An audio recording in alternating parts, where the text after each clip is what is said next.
지금 한국의 노인 돌봄 시스템 정말 심각한 위기에 처해 있습니다. 단순히 인력이 좀 부족하다 이런 수준을 넘어져서요. 시스템 자체가 붕괴 직전이라는 경고까지 나오고 있거든요. 오늘 이 자료 분석에서는 바로 그 현주소와 정부의 대책, 그리고 왜 그럴듯해 보이던 대책이 실패하고 있는지 그 속을 깊숙이 파고들어 보겠습니다. 자, 99만. 이 어마어마한 숫자가 뭘 의미할까요? 이게 바로 2043년까지 우리나라에 추가로 필요할 거라고 예상되는 요양보호사의 수입니다. 무려 99만 명이요. 지금의 돌봄 수준을 겨우 유지하는 데만 이 정도의 인력이 더 필요하다는 거니까 정말 충격적인 예측이죠. 근데 더 심각한 건 따로 있습니다. 바로 이 숫자, 61.7세. 이게 현재 우리나라 요양보호사분들의 평균 연령입니다. 그러니까 노인을 돌보는 인력 자체가 지금 빠르게 늙어가고 있다는 뜻이에요. 젊은 피의 수혈은 거의 없는 그런 상황인 거죠. 네, 보시는 것처럼 노인이 노인을 돌보는 그런 위태로운 구조가 지금의 현실입니다. 그래서 이걸 해결하려고 정부가 아주 그럴듯해 보이는 계획을 하나 내놨습니다. 자, 그럼 정부가 내놓은 이 해결책 한번 자세히 뜯어볼까요? 외국인 유학생을 전문 인력으로 키워서 이 돌봄 공백을 메우겠다. 와, 겉보기엔 정말 체계적인 계획이었어요. 이 슬라이드를 한번 보세요. 계획이 얼마나 체계적이었는지 알 수 있죠? 1단계, 외국인 유학생을 모집하고요. 2단계, 대학에서 2년 동안 전문 교육을 시킵니다. 그리고 3단계, 자격증을 따게 하고 마지막으로 안정적인 전문 인력 비자까지 딱 주면서 취업시키는 거죠. 어때요? 누가 봐도 정말 완벽한 계획 같지 않나요? 이게 그냥 말로만 하는 계획이 아니었어요. 전국에 24개 대학까지 지정했고요.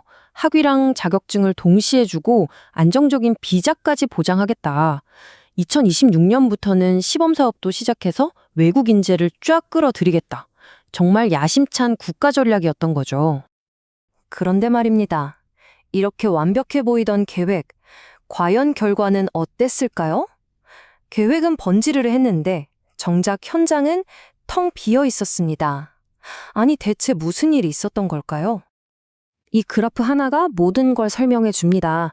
정부가 1년에 400명을 유치하겠다고 했는데 실제로 전문 인력 비자, 이칠 비자 받고 요양시설에 취업한 외국인 단 10명. 네, 딱 10명입니다. 목표치의 2.5%라니 이건 뭐 처참한 수준이죠. 근데 더 충격적인 건 뭔지 아세요? 자격증을 딴 사람들도 일을 안 한다는 거예요. 자격증 가진 외국인이 2만 2천 명이 넘는데 이 중에서 무려 71%가 돌봄 현장에 없다는 겁니다. 이건 뭐 말 그대로 유령 요양보호사인 셈이죠. 이게 뭐 국가 전체만의 얘기가 아니에요. 지역으로 내려가도 똑같습니다. 전라남도에서는 외국인 요양보호사를 모시려고 특별비자까지 만들었는데 결과는요? 보시는 그대로입니다. 신청자 0명, 단 1명도 오지 않았다는 거죠. 자, 그럼 도대체 왜 이런 결과가 나온 걸까요? 이렇게 성공하도록 촘촘하게 설계한 시스템이 어째서 이렇게 처참하게 실패하고 있는지 지금부터 그 근본적인 원인을 한번 파헤쳐 보겠습니다. 핵심은 바로 이겁니다. 이건 그냥 사람이 부족하다 이런 단순한 문제가 아니에요. 이건 구조적인 위기입니다. 그러니까 시스템 자체가 망가져 있는데 여기에 사람만 들이붓는다고 해결될 문제가 아니라는 거죠. 낮은 임금, 끔찍한 노동 환경, 이게 바로 문제의 본질입니다. 이 표를 한번 보세요. 현실이 얼마나 심각한지 바로 와닿으실 겁니다. 법적으로는 요양보호사 1명이 환자 2.1명을 돌보게 돼 있거든요. 근데 실제로는요. 낮에는 7명, 밤에는 무려 20명까지 돌본다고 합니다. 월급은 최저임금 수준이거나 심지어 그보다도 못 받는 경우도 허다하고요. 솔직히 누가 이런 환경에서 일하고 싶겠어요. 여기서 정말 흥미로운 게 바로 일본과의 비교입니다. 일본도 우리보다 먼저 이 문제를 겪었는데 꽤 성공적으로 대처하고 있거든요. 비결이 뭘까요?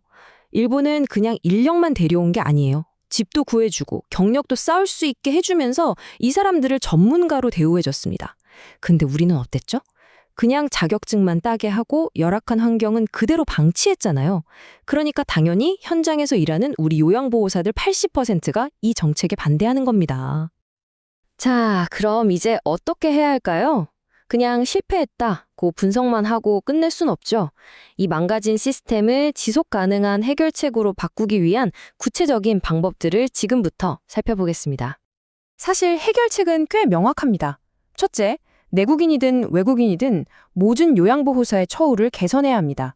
둘째, 관리자로 성장할 수 있는 경력 사다리를 만들어줘야죠. 셋째, 집 문제 같은 실질적인 정착 지원도 꼭 필요하고요.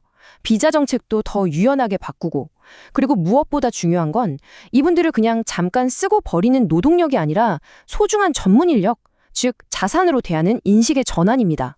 이게 제일 시급해요. 결국 이 모든 건 우리 한국 사회가 어떤 선택을 할 것인지 아주 근본적인 질문으로 돌아가게 됩니다. 여러분은 어떻게 생각하세요? 이 외국인 요양보호사 제도, 그냥 부족한 일손 급하게 메우는 땜질 처방으로 남아야 할까요? 아니면 이걸 기회로 삼아서 이 열악한 돌봄 노동 환경 전체를 뜯어 고치고 내국인과 외국인 모두가 존중받는 전문 인력으로 성장하는 발판을 만들어야 할까요? 바로 이 선택에 한국 돌봄 시스템의 미래가 달려 있습니다.